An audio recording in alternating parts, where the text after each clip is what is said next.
Oke, ketemu lagi dengan saya. Nah, kali ini saya akan membahas atau membagikan informasi mengenai financial technology.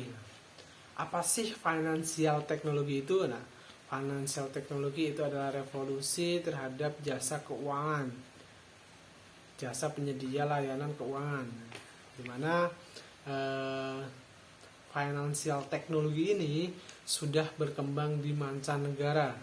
Nah, untuk Indonesia sendiri, respon yang ditimbulkan oleh masyarakat, oleh negara Indonesia sangatlah bagus, sangatlah responsif sekali.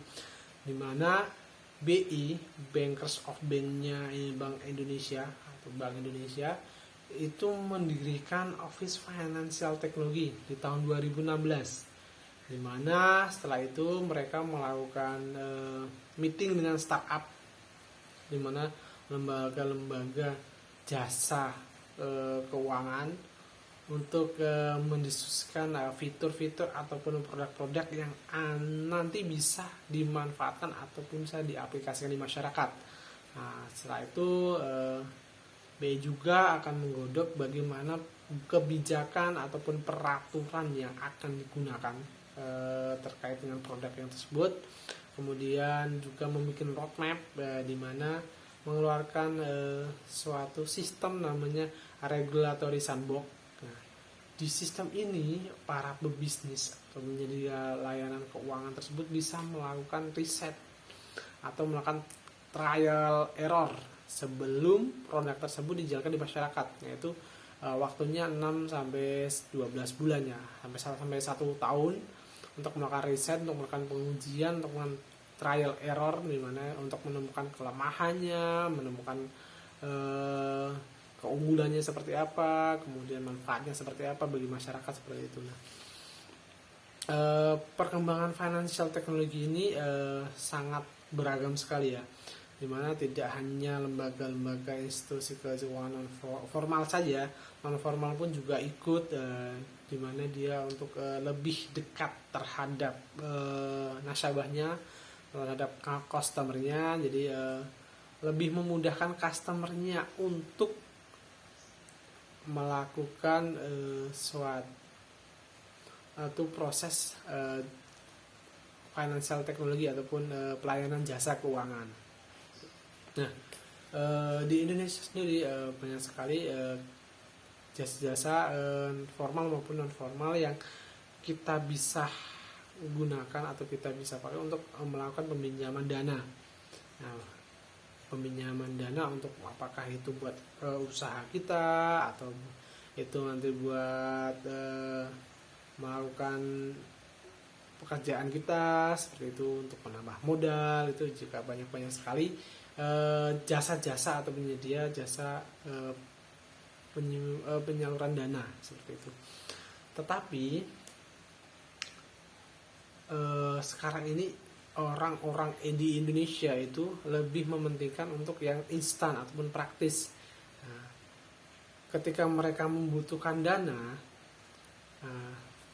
sebenarnya alangkah tepatnya kalau mereka meminjam dana untuk keuangan mereka, bisa ke bank yang formal maupun non formal.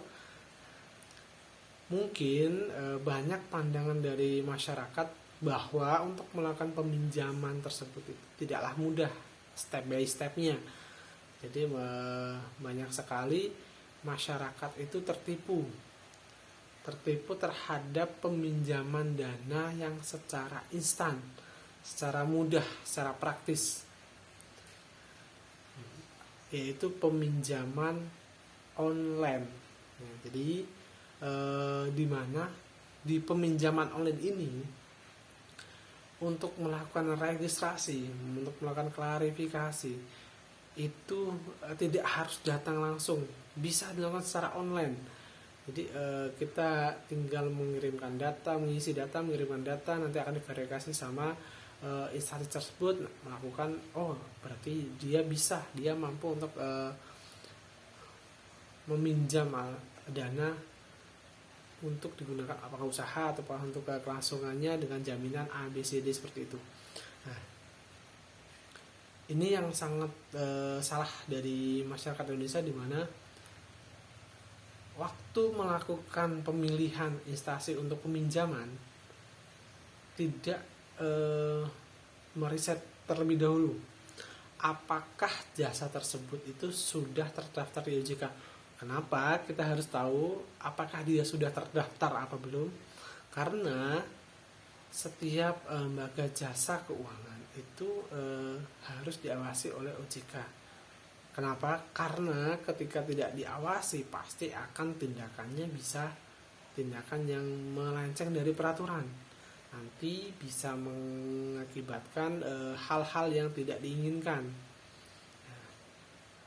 Kalau kita meminjam dana ke bank, ya bank-bank yang besar, bank-bank yang swasta ataupun nasional yang sudah terdaftar di OJK, sudah jelas mekanismenya peminjaman seperti apa, nanti ketika pengambilan seperti apa, ketika nanti ada masalah harus lapor kemana, itu sudah jelas. Nah, ketika kita melakukan pinjaman online, kita tidak riset dahulu, dan ternyata pinjaman online itu pinjaman online ilegal. Nah, kita sudah tahu kemarin untuk beberapa minggu yang lalu berita terhadap peminjaman online ilegal ini sudah ditemukan, digerebek oleh aparatnya, di mana di situ banyak sekali transaksi yang berjalan di pinjaman online tersebut, di mana didanai oleh orang asing yang mendanai pinjaman online tersebut. Nah, banyak sekali korban yang berjatuhan karena di pinjaman online ilegal ini yang pasti karena aktivitasnya tidak diawasi oleh OJK, mungkin dia akan menetapkan suku bunganya berapa persen. Nah, kemudian nanti bagaimana sistem pembayarannya seperti apa. Nah, itu yang harusnya kita harus riset dulu sebelum melakukan peminjaman tersebut agar kita tidak menyesal di kemudian hari ya. Buktinya sampai saat ini banyak sekali yang melaporkan bahwa dana yang dipinjam sama dengan bunganya itu lebih besar bunganya. Mungkin kalau dia kalaupun sudah mengangsur pokoknya sudah selesai, tapi bunganya masih berjalan terus, tidak habis-habis sampai 1 tahun sampai 2 tahun. Karena apa? Karena nilainya ternyata mungkin berapa puluh kali lipat, berapa lipat ganda dari dana yang dipinjam waktu awal. Ketika nanti pinjaman online ini melakukan penagihan, permintaan pembayaran terhadap hutangnya, pasti cara yang digunakan pun tidak sesuai dengan standar yang berlaku ya. Dimana kita bisa lihat ada banyak sekali yang melakukan pembayaran, minta untuk pembayaran atau penagihan kepada nasabah dengan omongan-omongan yang tidak pantas, omongan-omongan yang kasar, ataupun disertai dengan ancaman bahwa nanti akan menyebarkan percakapan, akan foto-foto Anda, bisa mengakses media sosial kita, sangat berbahaya sekali. Nah, itulah pentingnya kenapa kita harus mengevaluasi, meriset dulu pinjaman yang menjadikan pinjaman online tersebut, apakah dia sudah terdaftar di OJK, apakah dia legal dan atau ilegal, itu sangat penting sekali. Nah, apresiasi juga buat pemerintah, di mana ketika muncul suatu masalah langsung kena sorotan oleh media sosial, oleh banyak sekali repost dari petinggi-petinggi daerah maupun pejabat negara, kemudian langsung diambil tindakan sampai dengan Bapak Presiden sendiri menginstruksikan untuk melakukan pemberantasan terhadap peminjaman online ilegal. Sangat apresiasi sekali terhadap pemerintah. Semoga kedepannya lagi untuk pinjaman online ilegal ini tidak ada ya. Jadi kita bisa memanfaatkan financial teknologi, pengembangan era digitalisasi ini untuk kemajuan baik dari rakyatnya, pemerintahnya, sampai dengan negaranya bisa maju, bisa bersaing lagi untuk kedepannya. Jadi pesan saya ketika nanti yang ingin melakukan peminjaman, lebih baik meminjam terhadap instansi yang memang sudah terpercaya, yang sudah terdaftar di OJK, yang sudah ada badan hukumnya yang jelas ya. Jadi ketika ada masalah pun kita juga sudah tidak perlu atau tidak khawatir, tidak susah-susah untuk melakukan pelaporan, untuk melakukan suatu ambil tindakan. Nah, nanti pasti bisa ada win-win solution seperti itu. Mungkin sekian informasi yang bisa kita sharing untuk saat ini. Mungkin ketika ada kurang lebihnya mohon maaf. Sampai jumpa lagi. Bye bye.